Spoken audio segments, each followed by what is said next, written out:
Welcome, everyone. She's a filmmaker, so I'm going to let her keep talking.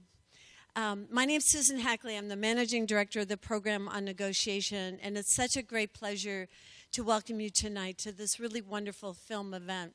And I also want to welcome Dean Hempton from Harvard Divinity School. It's so lovely. You want to wave? And to have you here. It's an honor to have you here. So we have a film series at the program on negotiation where we look at a wide range of films relating to conflict, because films are always about conflict, and we try to learn some things from it. When I saw The Armor of Light last fall, I was so moved by this film, and I thought that Abigail and Rob, whom you'll meet in a minute, were so courageous to make it and had such an unusual way of framing this issue in our country about sanctity of life, but also trying to save lives through having maybe safer gun laws. So you're in for a wonderful treat this evening. And I want to mention our co-sponsors. In addition to the program on negotiation, we have the Women and Public Policy program at Harvard Kennedy School, Pforzheimer House at Harvard University. Thank you, John, for hosting us. The Religions and the Practice of Peace Initiative at Harvard Divinity School. So I'm just going to say a word about tonight's format and speakers, and then Abigail's going to say a few words, and we'll get started. And then she'll come back after the film. So Reverend Rob Schenck, who is featured in this film, is a wonderful, courageous evangelical minister and the founder of Faith in Action. And you'll see a lot of him in the film, and you'll hear from him afterwards. A moderator after the film, she'll be here partway through the film, is Bohnet. She's a professor of public policy at the Harvard Kennedy School and the director of the Women and Public Policy program. She teaches negotiation and is a beloved colleague of ours. So Abigail Disney is the director of this film, and it's her first feature-length documentary. She's very well known for having made a wonderful film called Pray the Devil Back to Hell about the women of Liberia who, through nonviolent action, brought about an end to the Civil War. So Abigail, come up and say hello, and we're so happy to have you here.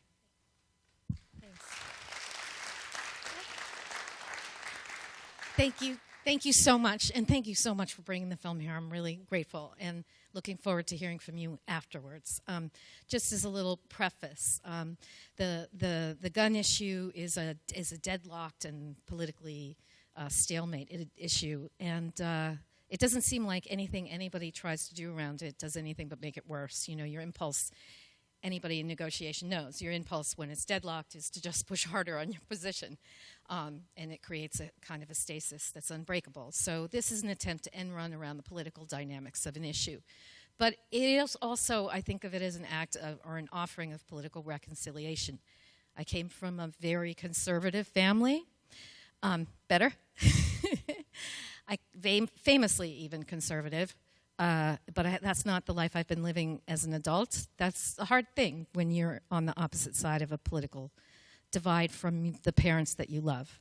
And so I wanted to try and make sense of that a little bit, and that was partly what was behind the gesture of this film. So you'll hear much more from us afterwards. I just want to thank you so much for being here and thank all the sponsors. And we'll see you in 83 minutes.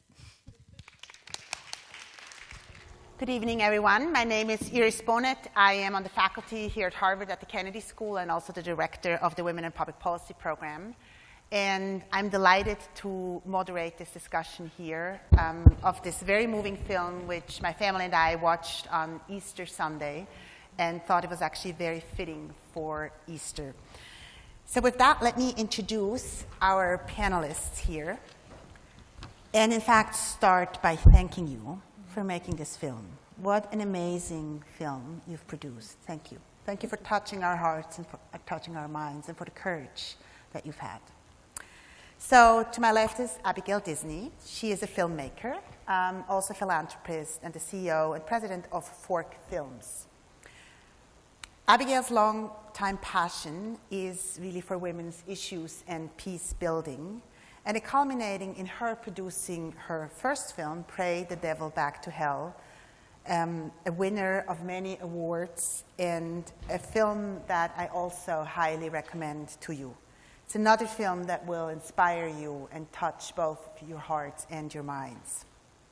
She then went on to become the executive producer of the 5-part PBS series Women, War, and Peace.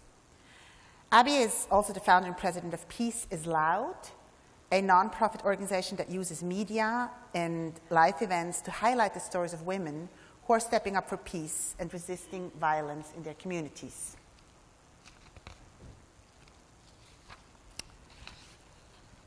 We're joined tonight by the Reverend Dr. Robert Schenck, who, of course, you have seen in the film. He is an ordained evangelical minister and president of Faith and Action, located in Washington, D.C. He's a leader among American evangelicals and is serving his second 2-year term as chairman of the Evangelical Church Alliance, America's oldest association of independent evangelical clergy. Rob serves on numerous amounts of boards and committees, including the National Advisory Board on Community Engagement in the state courts. His professional memberships include the National Association of Evangelicals, the American Academy of Religion, the Capitol Hill Executive Service Club, and the University Club of Washington. Welcome at Harvard. Thank you very much for sharing the film with us here tonight. And let me ask a first question. This actually takes me back to my home country, Switzerland, although he actually was from Germany, but still. You're starting the film with a quote from anti-Nazi dissident and Lutheran pastor Dietrich Bonhoeffer. Not to speak is to speak, not to act is to act. What do you really mean by that? Actually, that quote was a gift to me from Abby. That was a surprise to me when I saw it in the first screening.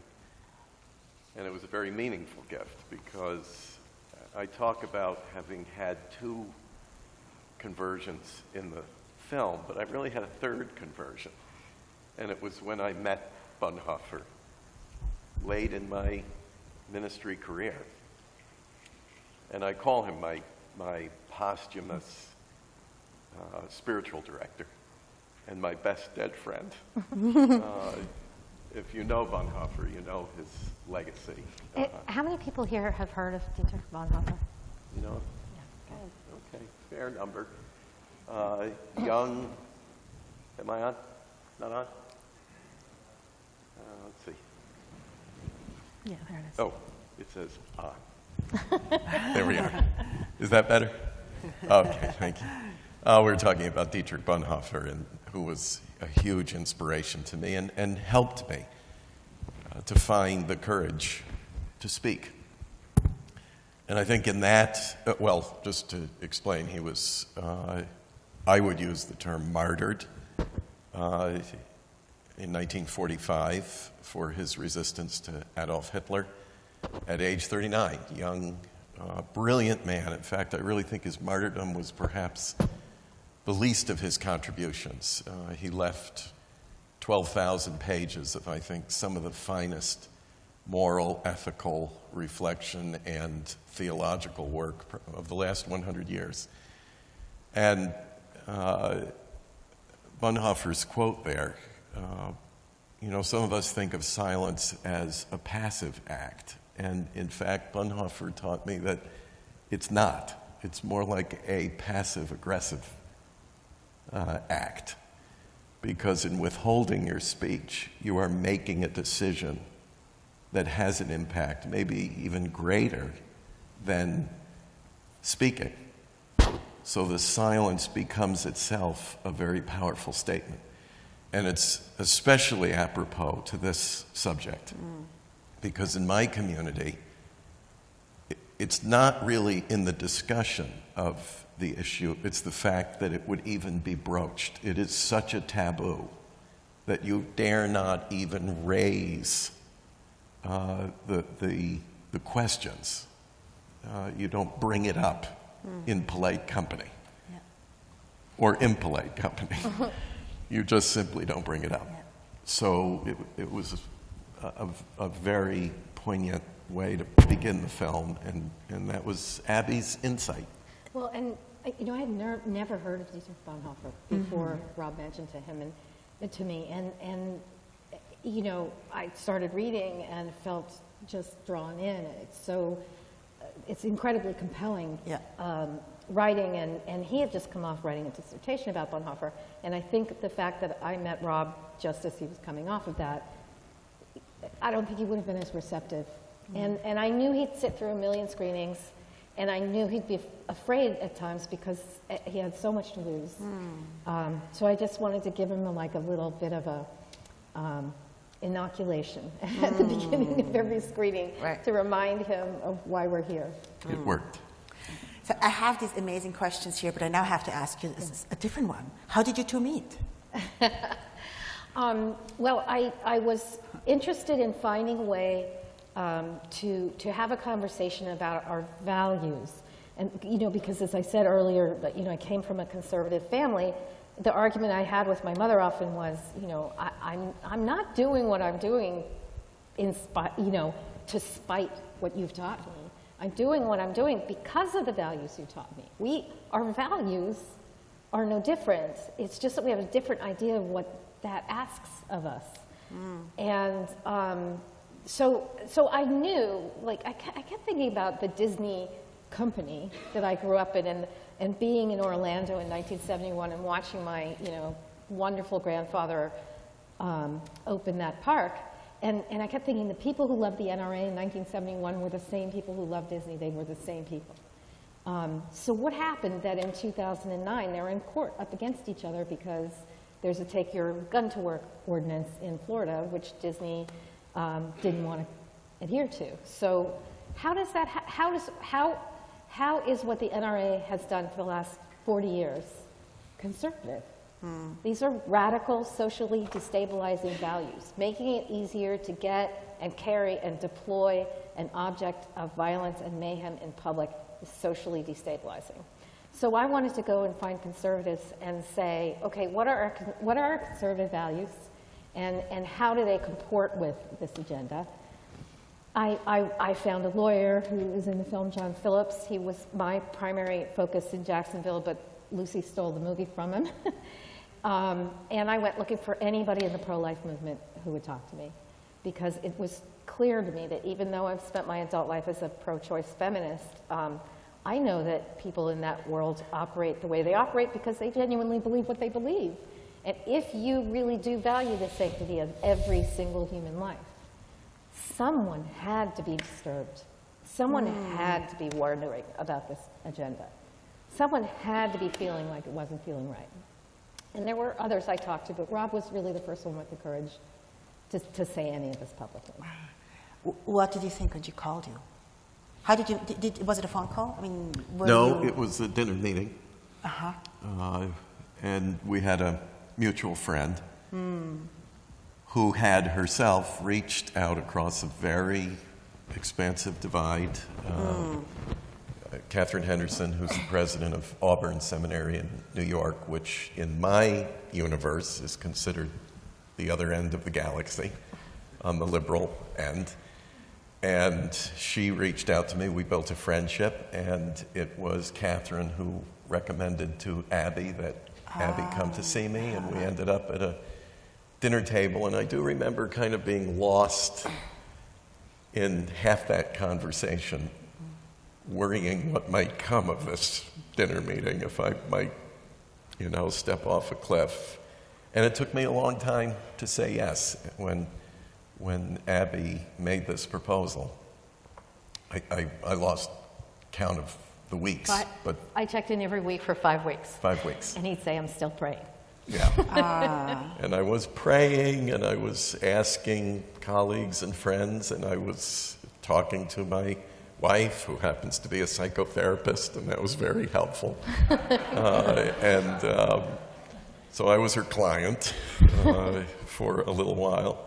And my greatest concern was not only losing my post, but my friendships. And yes, friendships are very meaningful to me. I've always built long-term and very deep friendships that last decades. A lot of my friends are 30-year friends, 40-year friends. And I knew that some of those friendships would be jeopardized by this. And that was, the specter of that was even more intimidating to me than other consequences. But there finally came a time when I decided there are some things worth taking big risks for, and this is one. And what really, there were a number of, you see some of the decision-making process in the film, including the encounter with Lucy in the garden, which, if you're a student of the New Testament, you know there was something about a garden decision that was very important. So it's always had meaning to me. But I'm glad you equate it to that garden and not the one from the Old Testament. Right. No. Garden of Decision. There's a woman with a temptation there, too. Of course, I'm alluding to the Garden of Gethsemane, where Jesus submits to the will of his Father in heaven, which meant his death. But in any case, there were a lot of decisive moments along the way, incrementally. You mentioned Lucy. I mean, Lucy, she can't be here tonight, but Lucy clearly is another courageous person in this film. And it sounds like also played a decisive role in your decision-making. Absolutely, and I would say far more courageous than me. She carries with her the loss of her son. And I can't imagine the magnitude of that. So Lucy played a very big part in that, and that was another gift from Abby, because Abby made it possible for me to meet Lucy and have that encounter. I wasn't thinking of it as a gift so much as a goad. Okay. I knew that once you'd met One Lucy... person's goad is another person's gift. I knew you couldn't resist. And I'm glad you did. And there were other elements that factored in. One was I was meeting more and more pastors, some of very large and popular congregations, churches, mega churches, who were arming in the pulpit. And some who announced they were ready to take people out from their pulpit, if necessary. And that was triggering alarm bells, and then to meet Lucy and see that this was a very human, there was a very human dimension to that. And all that came together in a moment of decision for me. Lucy pulled me across the finish line. Let's turn a little bit to kind of obviously the substance of your film, pro-life and or versus pro-gun. Tell us a bit about your past. How did you come to the place where you're today? Well, Abby could tell you probably more about me than I can tell you, because you reviewed a lot of material from those days. And I had a leadership role in what you see in the opening scene of the film in Operation Rescue, what became over time a very aggressive wing of the pro-life movement in America. And I embraced that out of a sense of respect for human life, and that very much, as I explain in the film, is a thread that goes through this whole discussion. Because for me, to be pro-life means to respect the value of every human person. So the idea of strapping on a weapon with the intention of ending a human life, to me, was in the same category of how I was treating the question of abortion for 20 years. So how did I get there? Over time, of course, I took it on as a central part of my ministry, of my identity, of my preaching content,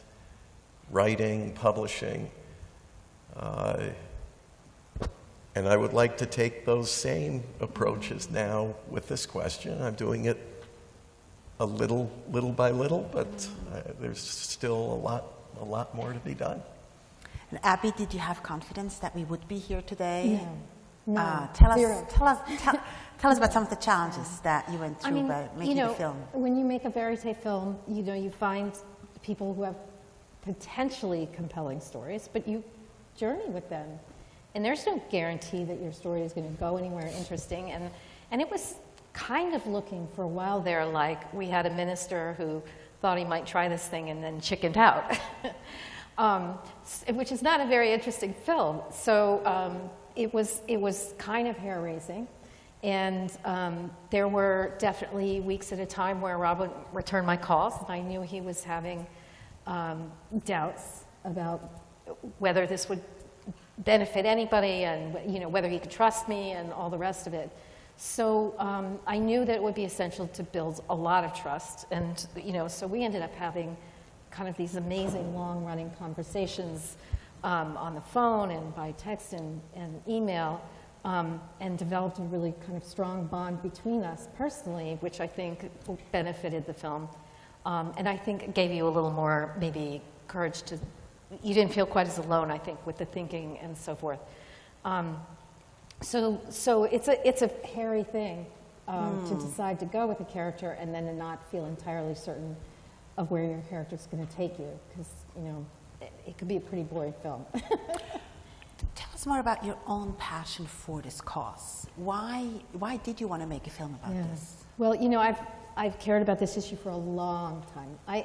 I guess my interest in peace and peace building comes from my own childhood. I grew up in a violent house, and I remember I used to kind of look at the rage and say to myself, I always felt like a scientist kind of looking through a microscope at a bug, I'd be like, this is interesting, why does this bug do this? I just never could quite comprehend how people could lose control of themselves and become violent. So I was a peace builder in my family, and I've been a peace builder all my life just by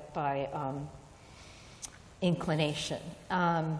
So obviously the American love affair with the gun is something that's always troubled me, that you could love an object whose sole purpose is to take life. And it still is like this alien, I feel like an anthropologist. But there were two things that really pushed me over, and one was Liberia, 3 months after Ellen Sirleaf took office there, going there and seeing the sheer number of bullet holes. And, if you really consider that every bullet is an attempted murder, and then you really put all those bullet holes together and ask yourself, how much hate, and hate is not new. War is not new. At the end of the Liberian conflict, there were maybe 13,000 people on both sides together. Just 13,000 guys. In any nation of 3.5 million people, there are going to be 13,000 horrible, evil psychopaths. So what's the difference between a civilized society and not? A big part of that difference is how many weapons they have access to. How easy is it to get them? How inexpensive are they? How quick do you get the ammo? How quick do you reload? How high-powered are these weapons? It's a different time we live in now. This is, since 1950, the sheer number of weapons that we've built and sold into the world is staggering. 875 million small arms in circulation around the world, 800,000 coming online every year, and that's the international number. So we're going to hit 1 billion soon enough, and enough ammo produced every year to kill everyone on the planet twice. So this is not a good moment. We don't know what this moment means in human history. We've never lived in a moment like this before, and I get frustrated with how little we talk about this. When we talk about ISIS, we can't talk about ISIS without talking about weapons. We can't talk about the possibility of Libya blowing up without talking about weapons. It is making all the difference in all the conflict zones around the world. So that was the one thing, and the other thing was Newtown.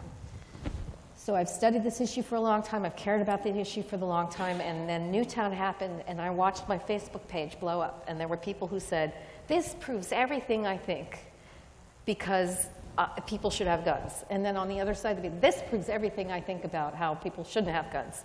And the two sides took the same fact set and ran in opposite directions with it. And I thought, this is a sick and broken political dynamic, and we need to find another way around it. And then you move to theology. Yes. And, you know, interesting enough, like guns are modern technology, so not necessarily something that Scripture tells us much about.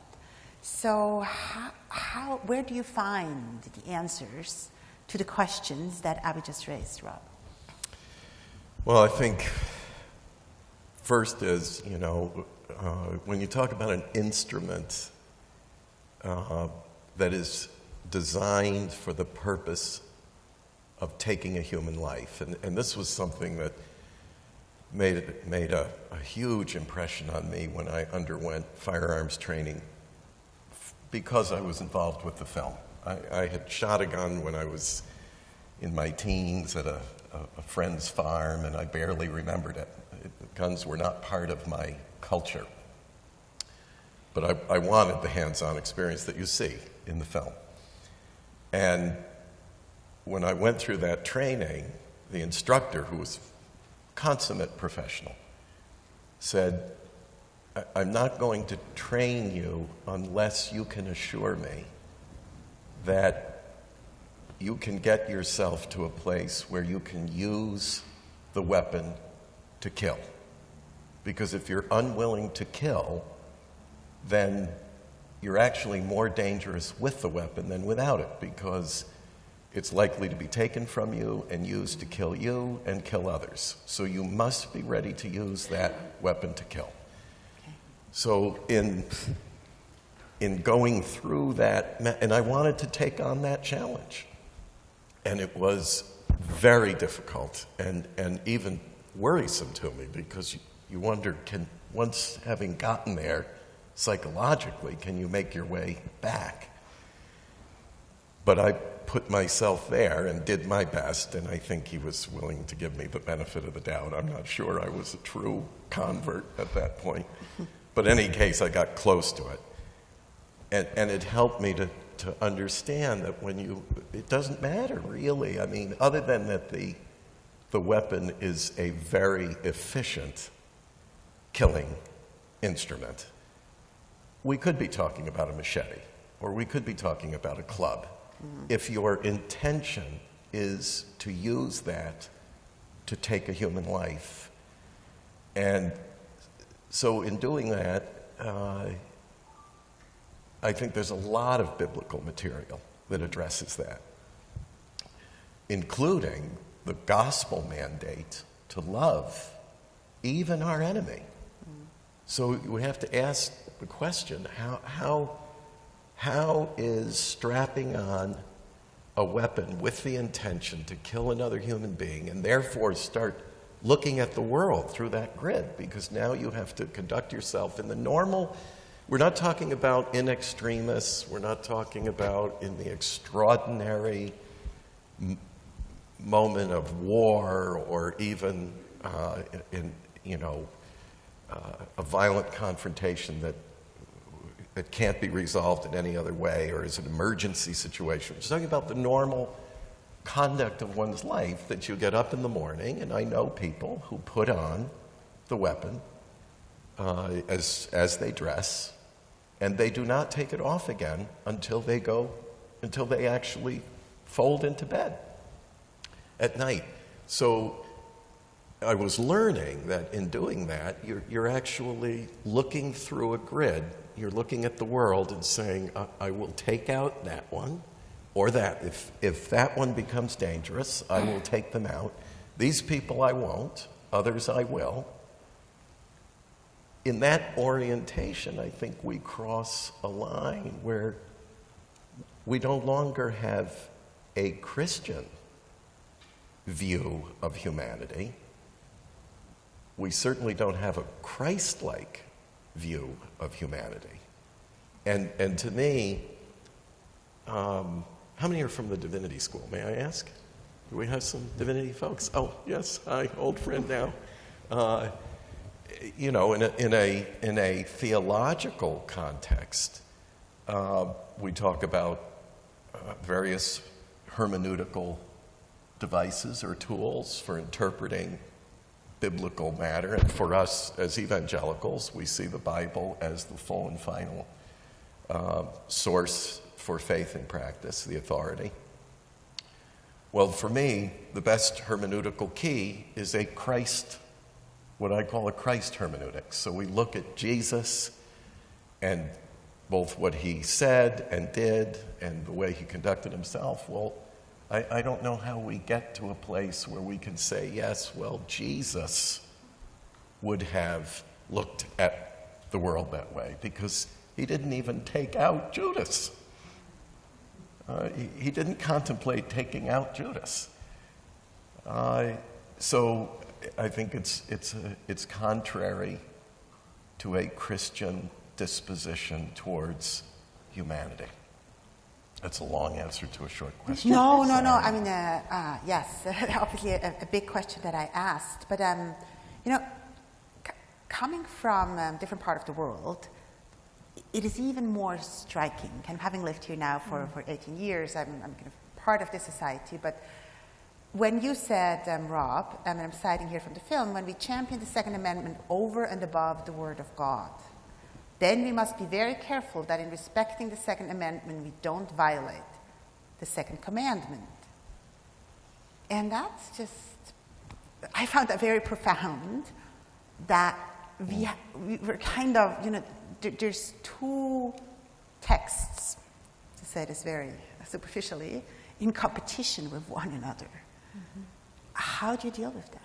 Yes, and this is where I very carefully use the term heresy, that there is a certain heresy that enters into my world as evangelicals, because we say the Bible, the Word of God, is the final authority, and yet often we'll put, as conservatives, political conservatives, will place the Constitution above what we read in Scripture. And to me, that's a form of heresy. But I'm sorry to interrupt. No, please. Just very briefly, pro-lifers are very quick to say, well, I know it's legal and everything, but the Bible tells us something more important. Why are we not listening to the Bible in this? So Exactly. they're very quick to assert the Bible as the superior text, except when you're talking about guns. Then you go to the Second Amendment, and apparently it can't be questioned. So it's very ironic, and this happens on the left too, by the way, this kind of inconsistency. This is not just among pro-life people, but it's a very astonishing reversal, I always find. And by the way, have we made it clear how unlikely our friendship and collaboration is? Has everyone picked up that vibe? We laugh, Abby and I, and say, probably only a few years ago, we would have met, if we had met at all, maybe across a police tape at a demonstration, and Abby would be on one side and I on the other. And that's been a wonderful, wonderful thing.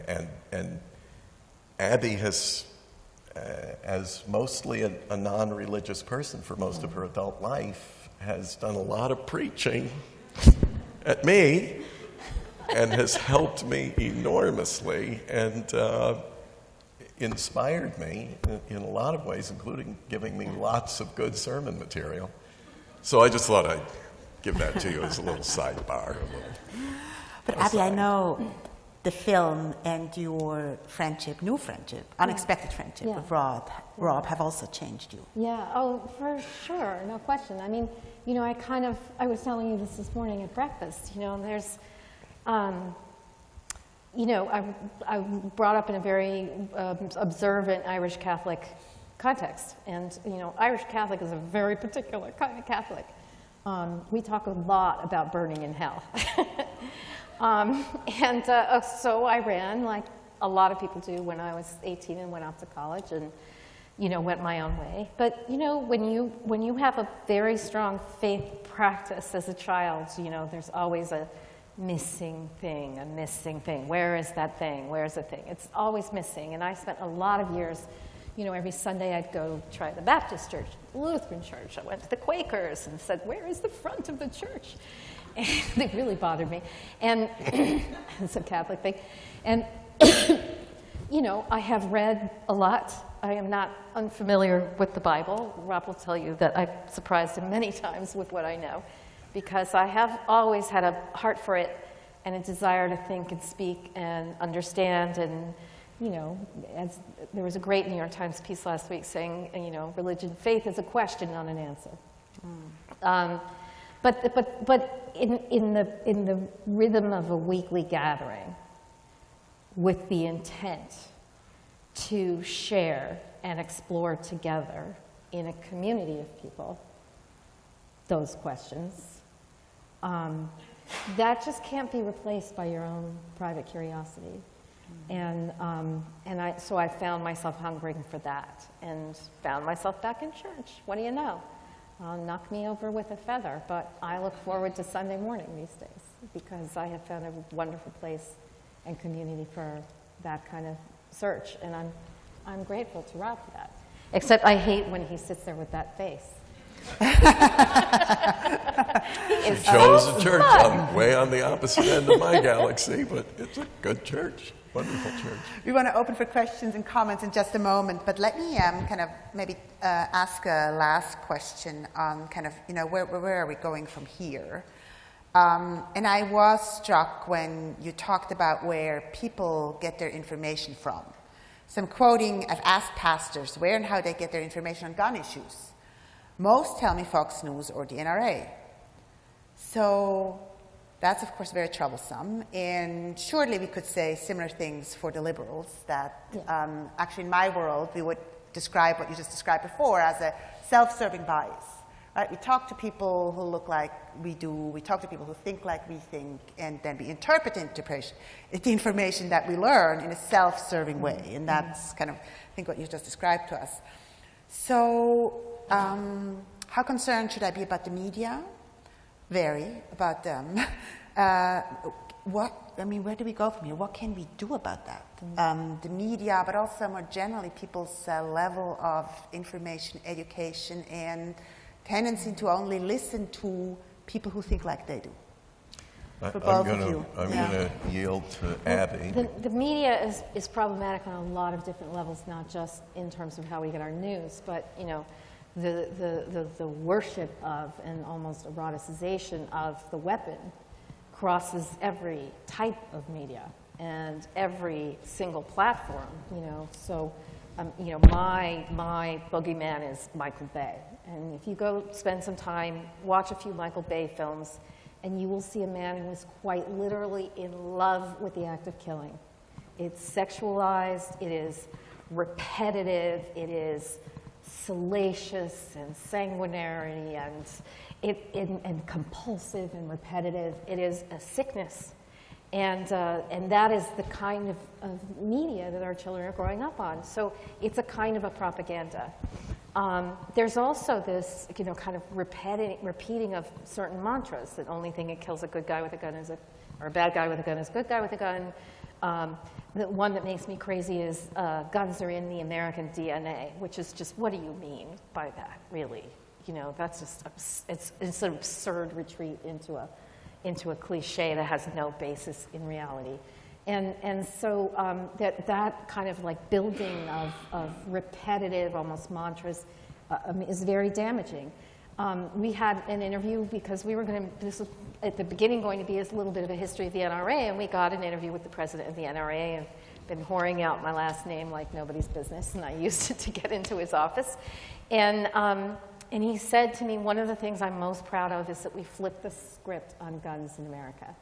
That in the 1980s, the general feeling about guns, particularly for self-protection, was majority negative, and we have managed to flip it to a majority positive. And he's absolutely right about that. That is a profound shift. And one of the things I said early on to Rob was, look, when you guys started your activism in the late 80s, early 90s, the script was against you. The majority of people didn't agree with your view about life, and You flip that script in American culture. Scripts could be flipped, and if they could be flipped over, they could be flipped back. You know, and so this idea, for instance, that violence is in our DNA is a behavior is a choice. It's a decision. It's a conscious act. So we need to take head on the idea that violence is inevitable, that it's natural to people, that this is just what we do. We need to take that on, we need to name it, and we need to address it as aggressively as we possibly can. We need to take on in American culture the idea that nonviolence is feminine, uninteresting, and inactive. Nonviolence is an assertive, forceful way of addressing social issues. It is action without violence. So there are all kinds of these dreaded mantras that have come from the right, that have filled our heads with really just toxic ideas, and we need to go back at them with alternative mantras. You know, peace is loud. Peace is not a quiet corner where you sit in and don't participate. Peace is a verb, and it's something you do, and it's something you make, and it's something you choose. Violence is not natural or inevitable. You know, 85% of the guys who sign up for the military have to be trained to kill because they have a natural resistance to doing it. So we need to kind of reprogram the American mind. And, you know, I'm just a little tiny person. It's really hard to get people to come see documentaries, as you can see. I will never be as big as Michael Bay. But, I mean, I think what you do is you do as much as you can to assert the truth and get it out as far and as wide as you can. That's actually a good segue. That's something you can help me with. We're on iTunes right now. We're going to be on PBS national broadcast. They're giving us an entire night of prime time, so we'll have 2 hours for the film and an hour for a town hall, streaming off their website and then streaming in mid-May on Netflix. May 10th. Yeah, May 10th. Thank you. He's my co-producer. May 10th PBS streaming for good and all for May 15th on Netflix. So, you know, we need your social networks.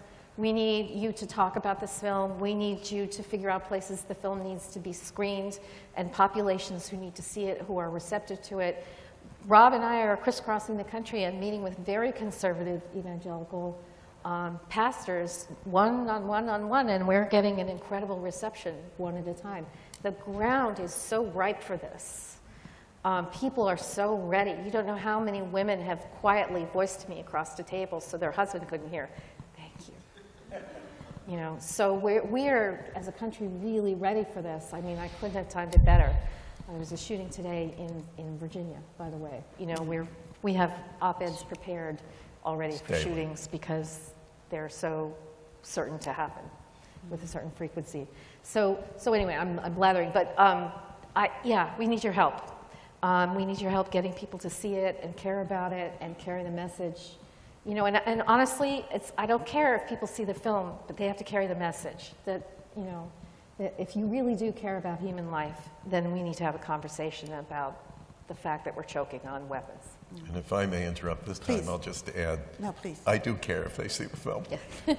and one of the reasons is that one of my intentions in saying yes to Abby's proposal was to interrupt that bad, very corrupt information flow to my community and give them something else, another way to look at it, which this film is. If you have, you know, we have a few evangelical network leaders in the room, and if you have any entree to an evangelical platform of any kind, if you would please recommend that they go to iTunes right now and they can see this film, rent it or purchase it.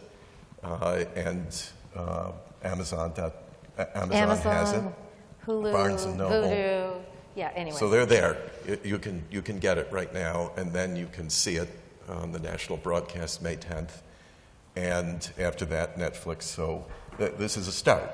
But the other way that I'm hoping to interrupt that that poisonous information flow that have come through principally 2 channels, is to get this as a subject in the pulpit. Because if you look, evangelicals especially, but across the religious spectrum, most will say that they do have they give great weight to what they hear from the pulpit. Even if it only stimulates them to ask certain questions, they still take that information very seriously. And up until now, pastors have been unwilling to even address the subject. So we're giving them tools, and Abby has launched a movement behind this and has put a lot into it. And part of that is giving pastors the tools they need to preach and teach on the subject. So I wanted to just also share with you that we have 2 other communities in addition to the Divinity School and the Evangelical community here, which I think your message also resonates very much with, and that's the program of negotiation that I'm affiliated with, because you mentioned in passing, we also have to think about alternatives, right, and give people tools to deal with the conflicts that are there in not having to rely on weapons. And then, of course, as the director of the Women in Public Policy program, what you just said kind of reminds me of the gendered nature of this debate, of course. And as a mother of sons, Lucy was a very, very powerful, personally very powerful figure for me in the film. So thank you again for doing the work, and thank you also. I know you're both paying a price for this in different ways, and I certainly know that you have seen some of the consequences that you were very nervous about in terms of friendships, in terms of followership, and so thank you very much for the courage and for the strength. And with that, we're opening to the floor. Please, just a question right here. First of all, thank you very much for just basically everything. And I'm struck by the unlikeliness of your friendship and alliance. And I'm struck especially by how interesting that is in this year, this election year, not, let's say, last year, to see where we're standing today.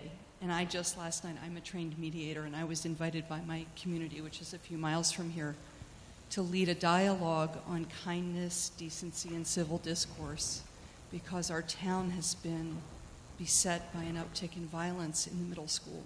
And this is a town, Belmont, for those of you who know it, very bucolic, 25,000 person town, not the first place you would expect to see an uptick in homophobia, racial profiling, 5th graders taunting each other about deporting kids. We've tried to involve the superintendent, and he said, well, your event is political. And it was in the Unitarian Church. And there was no political overtone in the language. So I guess a long question, but I'm really asking for, we were successful in bringing in a few different faiths to our meeting, but we were not successful in bringing in the opposite voices. And I would love to hear any thoughts on, given everything that you've described that's possible in the amount of violence in the world, pretend that was last year, and now remember that we're in this year. And what can we do to bring civility into the discourse today? I think, we haven't been well served by the internet.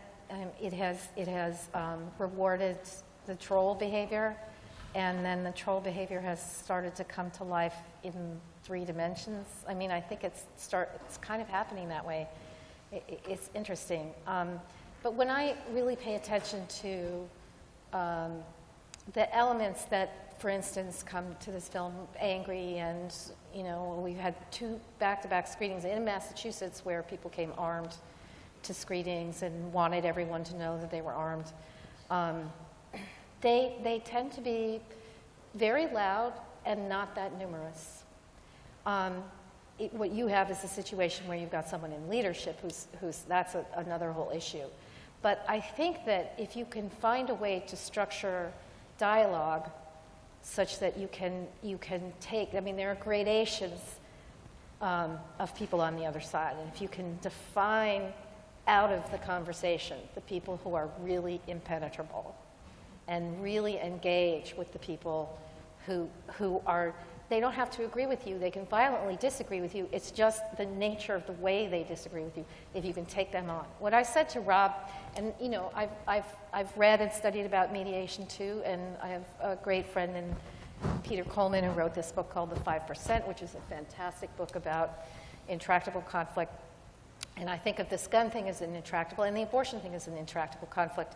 And what I said to Rob when I first met him was, you know, we've Googled each other. We could get into a fight right out of the gate if we want to do that, or we could make the decision to set aside our differences long enough to consciously inhabit our shared spaces. And we'll talk about the hard things later, but we'll talk about them in relationship to each other, and we'll be more invested in the relationship than in the differences. And that has held true, that has exactly played out in that way. So I think that, you know, the Public Conversations Project started here in Boston, and Laura Chasen, we miss her so much. But, you know, that had a profound impact on me, what they did around abortion in Boston. And the violence left the city and never came back. And there's a legacy of what they did was they brought together leaders across the divide. They defined out of it the loudest voices on both sides, and they brought them together and said, we're going to sit in this room and you're not going to change each other's minds. That's like, you're not going to change anyone's mind. We're just going to sit here and have a conversation. And people got to know each other's families and went to each other's kids' weddings and funerals, and all of a sudden there was a string, a web of relationships that people were more invested in than in being right. And so I think that if we want to invest in making the work of peace building, and we need to peace build in this country. I mean, I think that we all are under the impression we're not at war, and we're at war on multiple fronts and very often with ourselves, and we need to consciously peace build. But it takes a long time, it has to be deep, and it has to be committed, and it has to be conscious. And that takes resources and committed people. Could we move over here and then to the front? Well, thank you again so much. I think it's kind of already been said by everybody. Thank you. Oh, louder. You have to speak up a little little bit. louder? Although Can you hear have me? a mic, somehow it's hard for us to understand. Okay, no worries. Can you hear me now? Yes, perfect. Thank you. Okay. Well, thank you so much for the film. This was really touching and thought-provoking on a number of different levels. But I was really touched by one of the things you just said, Reverend Schenck, about how you know, Jesus didn't even kill Judas, right? And since we're just coming off of Easter, and I'm a big student of the liturgical calendar, on Good Friday in church, I just read you know, the account of Jesus being taken and how Peter cut off the ear of one of the servants of the high priest, and Jesus' reaction was to tell him to put away his sword, and then he even put the you know, he put the ear back on and healed this man who was taking him to, you know, ostensibly he knew to be killed. And especially for the early church, when Christians were actively seeking out martyrdom from what they viewed as an oppressive regime or oppressive government that was trying to prevent them from living the way that they thought they were called to live. I wonder, I mean, I naturally thought of that, perhaps because my interpretation's a bit racially inflected in this particular debate, but I wonder how you think that particular angle is largely lost, because I never hear that from a lot of my evangelical friends and even family members at times. So I wonder why you think that particular interpretation of the Bible and Christianity isn't one that we hear too much of. Like, where did that go? Because it was clearly huge, at least at first. It's a great question, and I think what I've observed, even in my own 35-year career as an evangelical minister, is a drift away from a Christ-centered view of our own faith and practice. That I don't know if we've just simply grown tired and bored of Jesus, and we're looking for something a little more exciting or, whatever the reason may be, I've seen a drift away from a Christ-centered focus. So I think getting our, I'm going to start using evangelical colloquialisms and pardon the inside parlance here, but getting our eyes back on Jesus and putting our focus where it needs to be in his life and ministry and example. And I have to remind my fellows that, the book of Hebrews, the letter to the Hebrews tells us that God in times past spoke to us in various ways through the prophets and so on, but in these last days has spoken to us through his Son. So this is really, for me, a return to the lordship of Jesus Christ, to the centrality of Jesus Christ in our faith. And when we look at that, even if you want to take a little liberty where, Jesus seems to approve of his disciples having 2 swords, but only 2. That means you don't need 12 guns with endless magazines filled with ammunition. That there was a containment on that impulse towards violence and the use of a violent instrument. And I wouldn't even go that far, but if you insist, yes, but he said 2, so you get 2, and that's all you get. And it would be the equivalent of 2 bullets, because you only, jab a couple times. So, look, let's be realistic about this. And so for me, this is really calling people back to the lordship of Jesus Christ, and that's very consistent with my Bonhoefferian orientation towards the gospel. So it's getting back to the gospel, it's getting back to Jesus, it's getting back to a Christ-centered faith. Yeah. For me. I was so struck by the fear that we were hearing as we went to churches, just this unbelievable abject fear. And one of the things that really occurred to me was, if in fact you really do accept these teachings, why so scared? I don't understand that. Because if you really do believe this, there have to be a million things worse than dying. So that was really strange to me. And then when we would hear the scriptural justifications, the pretzeling that would happen, kind of the very, one person saying, well, Jesus says, put down your sword. He who lives by the sword dies by the sword. Well, he was really only saying that because, strategically it was important for him to be arrested in that moment. And so otherwise he would totally approve of Peter cutting the soldier's ear off. And I hear that as, when my teenagers have 3 or more sentences to explain something to me, they are lying,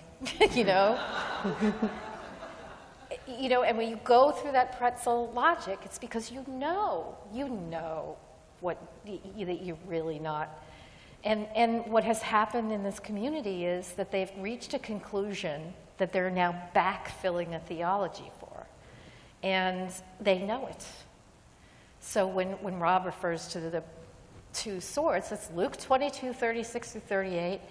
It's the only verse in the New Testament. I've heard it from every single church we've gone to. Luke 22, 36, have all the guns you like.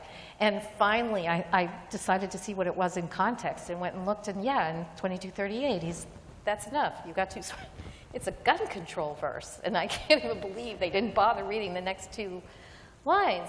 So their argument is at best weak. And not supported by the vast majority of the weight of the Gospels, not the least of which is the Sermon on the Mount. So I know that religious people, particularly evangelicals, if their consciences are imploring them, they will do what's right, even if it doesn't serve their self-interest. And I think that there needs to be a reawakening of the conscience. For me, it's a re-evangelization of our own people, because this is a form, in my estimation, of apostasy. And so getting back to the text, because there isn't just the one verse, there is the other, and there is a context to every text. So all of this is why I'm meeting it. For me, this is a theological crisis. It's certainly a moral and ethical crisis, and I've called it a theological emergency for the church. And it's, for me, the solution is not a legislative one. It is for others, and I applaud them. But for me, this is a theological matter, and it will be, for us, resolved first theologically and biblically.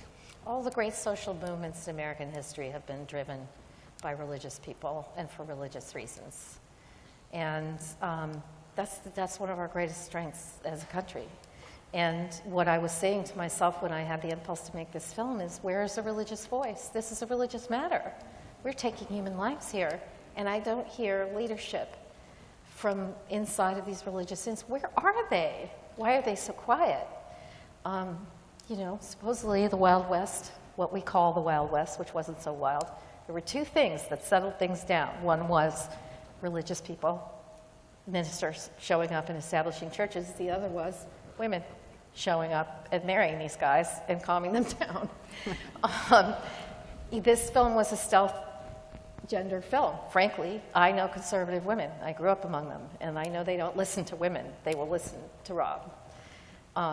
But I know my common sense and my history with women tells me that there are a hell of a lot of women in this community who are not okay with this, who don't feel entitled to speak, who don't feel invited to speak, who are afraid they won't be effective, or afraid of their husbands and their sons.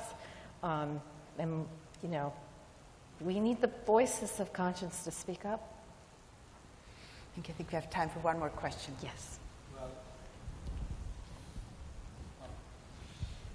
Well, I thought it was a fabulous film. I really appreciate the work. But, I think that personal transformation is such a fragile and ephemeral thing.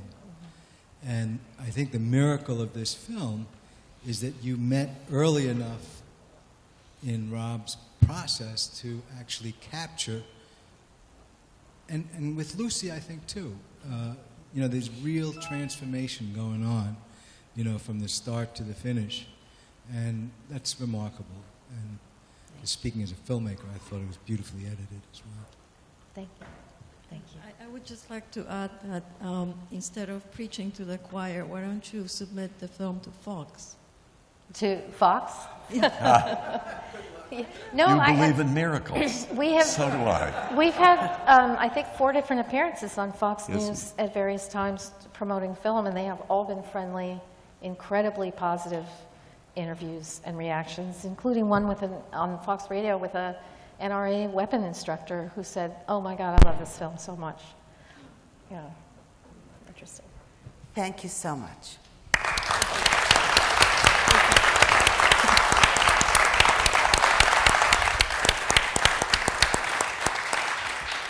And thank you all for coming tonight and spending the warm evening with us in here on something that I hope warmed your heart. Thank you very much.